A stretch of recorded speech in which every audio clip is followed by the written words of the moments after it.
सत श्री अकाल दोस्तों, मैं स्वरणबीर सिंह आप सबका एक बार फिर से 5K ब्रॉडकास्टिंग में वेलकम करता हूं। मैं आज का अहम मुद्दा प्रोग्राम हिंदी और उर्दू में इसलिए कर रहा हूं ताकि मासेस तक ये आवाज पहुंचाई जा सके, उस समाज तक ये आवाज पहुंचाई जा सके जो कि अपने कानों पर उंगलियां रख के बैठा हुआ है। दोस्तों, आज बात करेंगे भगत सिंह के भारत की, किसानों की और मनीषा की। अब आप सोचोगे कि भगत सिंह का मनीषा और किसानों के साथ क्या संबंध है, तो इस रिपोर्ट को देखिए, आप खुद ब खुद संबंध जोड़ लेंगे। कहते हैं कि भगत सिंह जब 10-12 साल का था तो अपने खेतों में वो अपने जो खिलौने थे, जो बंदूकों वाला खिलौना था, उसको बीज रहा था और ये कह रहा था कि मैं बंदूकें बीज रहा हूं ताकि जो फसल हो वो हथियारों की हो और वो इनकलाब की लड़ाई लड़ सके। भगत सिंह का फेवरेट गाना था पगड़ी संभाल जट्टा पगड़ी संभाल, यानी कि अपनी इज्जत की रक्षा तुझे खुद करनी पड़ेगी, खुद उठ और अपनी इज्जत को संभाल, अपनी इज्जत की रक्षा कर। और आज के हालात देखें तो वही हालात बनते नजर आ रहे हैं। किसान मरता जा रहा है। अगर हम किसानों की मौत की बात करें, हम जो इस बिल की बात कर रहे हैं जो किसानों के खिलाफ मोदी सरकार ने पास किया है, 2014 में करीब 13,000 किसान आत्महत्या करके मरे थे या डिप्रेशन की, अपने कर्ज के डिप्रेशन की वजह से मरे थे। लेकिन 2014 में जब बीजेपी गवर्नमेंट आई तो 2015 में उन्होंने किसानों की मौत का डेटा ही बताना बंद कर दिया था। और एक अंदाजे के मुताबिक 2015 से लेकर अब तक सालाना 15 से 20,000 किसान की या तो आत्महत्या की वजह से मौत हुई है या कर्जे की डिप्रेशन की वजह से मौत हुई है। यानी कि 2014 से अब तक करीब 1 लाख किसान मारा जा चुका है इस सरकार की नीतियों के बदौलत। अगर हालात ऐसे होंगे तो किसान अपने खेतों में अनाज नहीं, भगत सिंह की तरह हथियार ही बीजेंगे और इनकलाब की लड़ाई पर उतारू हो जाएंगे, जैसे कि इस समय वो हो गए हैं।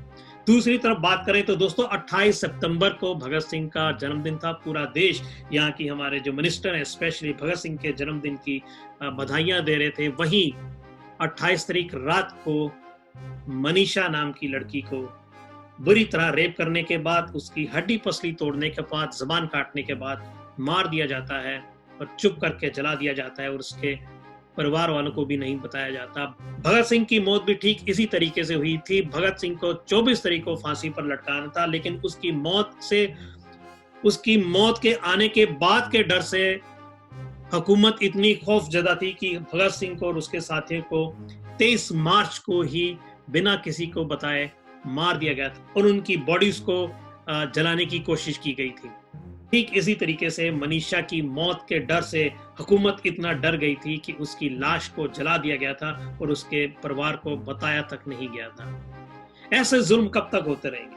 हम पहले जो हमारे पर जुल्म होते थे उनको ये कहकर डिस्क्राइब करते थे कि भारत उस समय गुलाम था, उस समय की हुकूमत भारत पर या भारतवासियों पर जुल्म करती थी।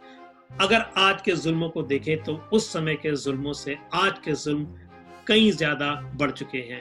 उस समय इस तरीके से किसान आत्महत्या नहीं करते थे जैसे आज के समय में किसान आत्महत्या कर रहे हैं। उस समय भारत में रेप केसेस इतने नहीं होते थे जितने कि आज की डेट में हो रहे हैं। अगर हम आंकड़ों पर नजर डालें तो भारत में आज, जबकि भारत अपने आप को सुपर पावर कहता है, एक नई सदी का भारत कहता है, इस समय की अगर बात करें तो भारत में रोज करीब 100 रेप केसेस होते हैं। यानी कि हर घंटे में एवरेज 4 से 5 रेप केसेस रोज होते हैं। 2014 के बाद अब तक करीब 3 लाख रेप केसेस हो चुके हैं। 2014 के बाद अब तक करीब 35% रेप में भारत में बढ़ोतरी हो चुकी है। लेकिन सरकारें न जाने कौन सी नींद सोई हैं।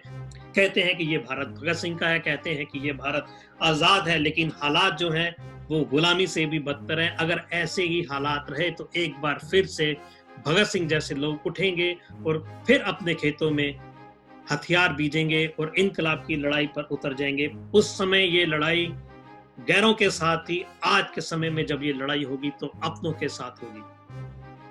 उस समय हुकूमत गैरों की थी, लेकिन कातिलों का रोल कहते हैं कि गांधी और नेहरू ने अदा किया था। इस समय हुकूमत आरएसएस कर रही है, लेकिन कातिलों का रोल कौन अदा कर रहा है? ये सवाल आपने अपने आप से पूछना है। सत श्री अकाल।